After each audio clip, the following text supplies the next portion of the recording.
Espera, sí, espera, por favor, no te vayas. El principio del reemplazo. Lectura, Efesios 4, 22, 32.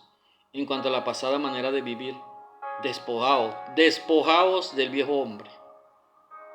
Soy el profesor Hermes José González, bienvenidos a mi vida. Sígueme en esta plataforma, comparte, dale like, dale corazoncito, recuerda que Jesús te ama. Cada fin de semana nuestra familia se dedica a limpiar toda la casa, desde el más grande hasta el más pequeño. Tiene una labor en la limpieza. Y allí, de los ambientes, se mueven muebles, camas, cualquier otro objeto para obtener una limpieza cuando llegamos al fin de toda la labor. Disfrutamos de tener ambientes limpios y agradables. En la vida cristiana tenemos que hacer ejercicio constantemente con la palabra de Dios. Dice que podemos despojarnos del viejo hombre que está viciado conforme a los deseos engañosos. Si queremos tener vida victoriosa sobre los hábitos pecaminosos, debemos despojarnos de los deseos engañosos y sus actividades, despojarnos de esos deseos seguidamente. La palabra de Dios añade, renovaos con el espíritu de vuestra mente, capítulo 23. Y esto es reemplazar nuestros pensamientos por los de Dios a través de su palabra. Finalmente la Biblia dice, vestido del nuevo hombre, creado según Dios. Debemos crear hábitos que agradan a Dios y que son el resultado de poner los pensamientos de Dios en nuestros corazones. El crecimiento espiritual consiste no solo en desechar los deseos pecaminosos, también debemos desechar sus acciones y hábitos. La vida cristiana tiene que ver más en hacer lo que agrada a Dios que deja de hacer lo que no le agrada a Dios. La clave para una vida victoriosa es desechar y reemplazar los pensamientos de Dios, deben reemplazar los nuestros. Y las acciones que se agradan deben reemplazar nuestros hábitos pecaminosos. Recuerden que no solo es desechar lo malo, se trata de reemplazar lo malo con lo que le agrada a Dios. Para una vida victoriosa el principio de reemplazo es vital. También se nos habla acerca de una reingeniería. Cuando nosotros quizás pecamos, fallamos, tenemos ese viejo hombre en nuestra vida tan incrustado en nuestras vidas. Entonces allí nos damos cuenta que necesitamos de un Dios eterno.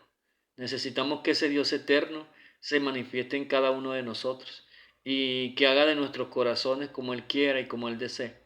Que tome nuestras vidas y que reemplace esas cosas malas que salen de nuestra mente, que salen de nuestro corazón.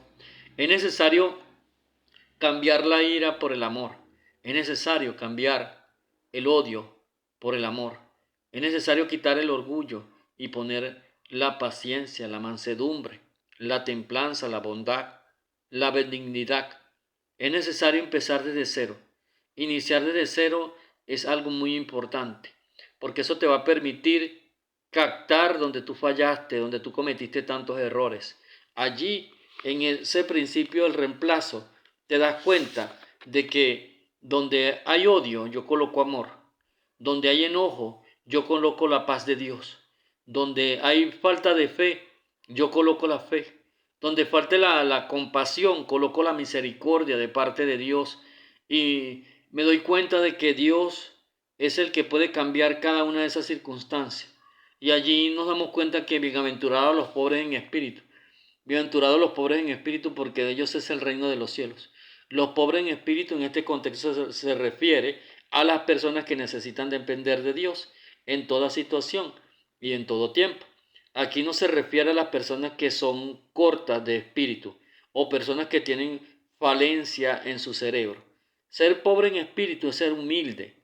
Ser humilde es lo contrario al orgullo, y la escritura dice que Dios da gracia a los humildes y se opone a los orgullosos. Orgullo es exceso de valoración propia por el que uno se cree superior a las demás personas. La soberbia. Jesucristo es el Rey de Reyes y Señor de Señores, el creador y sostenedor del universo. Es humilde. El orgulloso invierte todo lo que sea posible y aún más para tratar de aparentar lo que no es. Y eso indica que porta un espíritu contrario a Dios. Pero gracias a Dios que cuando Él nos da una orden o unos principios para realizarlo en su nombre, Él de antemano ha dado el poder y la gracia para poderlo realizar. Él ya ha provisto todo lo que sus hijos necesitamos para realizar su voluntad plenamente. Pero la falta de humildad nos mantiene limitados y no es necesario vivir limitados. Es necesario que Él crezca y que yo mengüe. Dios no tiene límites. Por ello, si esta generación de cristianos vamos a ser instrumento de Dios para llevar la luz a las naciones, necesitamos dar un vuelco de orgullosos a humildes, de ser servidos a ser servidores y de ser simplemente creyentes a ser discípulos de Jesucristo. A los humildes Dios los prospera. Es necesario saber y entender que la humildad proviene de Dios, que Dios al soberbio lo mira desde lejos, mas al humilde lo mira desde cerca. Cuando Dios dice en su palabra que bienaventurados los pobres en espíritu, dice, bienaventurado aquella persona que mantiene en su vida una gran humildad, una humildad para ayudar y compadecerse de ese prójimo que necesita tanto de ti, necesita tanto de mí. Esa humildad es necesario que crezca en cada uno de nosotros. Nosotros teniendo humildad, vamos caminando junto a Dios.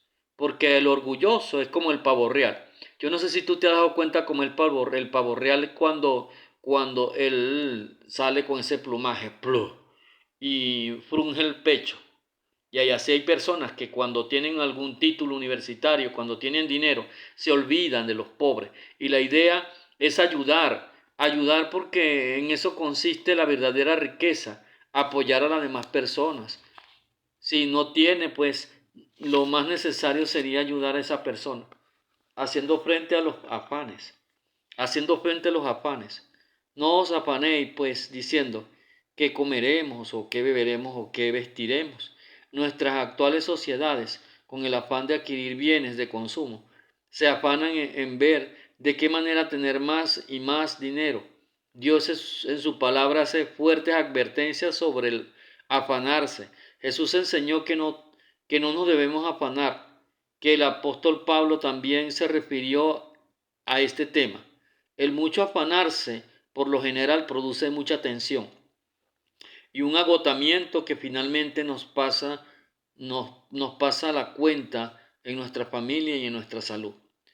¿Qué se supone que debe hacer cuando está afanado por sus cargas? En primera de Pedro 5:7 dice, Dios dice que debemos echar todas nuestras ansiedades sobre Él. Cada mañana su confesión debe ser, no tengo afanes en este mundo porque los he echado todos sobre mi Señor. Cuando se vea agobiado con los afanes de la vida, hable con Dios al respecto porque el asunto está en las manos de Él, no en la nuestra. Una vez que haga eso, empezarán a ocurrir cambios en su vida. Los problemas que lo han estado irritando por años empezarán a ser tratados por el Señor. Ya no estará atando. Sus afanes estarán en las manos de Dios y bajo su soberano control. El poder del Señor empezará a operar sobre usted. Ha dejado por la fe sus afanes en sus poderosas manos. Recuerde que Dios no le quitará sus afanes. Usted tiene que entregárselos, luego reemplazarlos por la palabra de Dios como guía, consuelo y ayuda en estos tiempos tan difíciles, donde el centro de Dios sobre nuestra vida es vital. Vivamos atados a Dios y no a los afanes. En algún momento de tu vida has vivido experiencia de afán, ¿verdad que sí? Cuando nosotros tenemos un trabajo que nos pide y nos exige 17 horas, vivimos cansados y vivimos dando. Y eso es bueno, dar. Dar es muy bueno, de verdad que sí. Pero cuidado con cansarte. Descansa. Dios necesitó descansar. Dios necesitó en esos 8 días o 7 días que Dios laboró, necesitó descansar, porque el descanso proviene de Dios. El descanso es una bendición de parte de Dios para cada uno de sus hijos.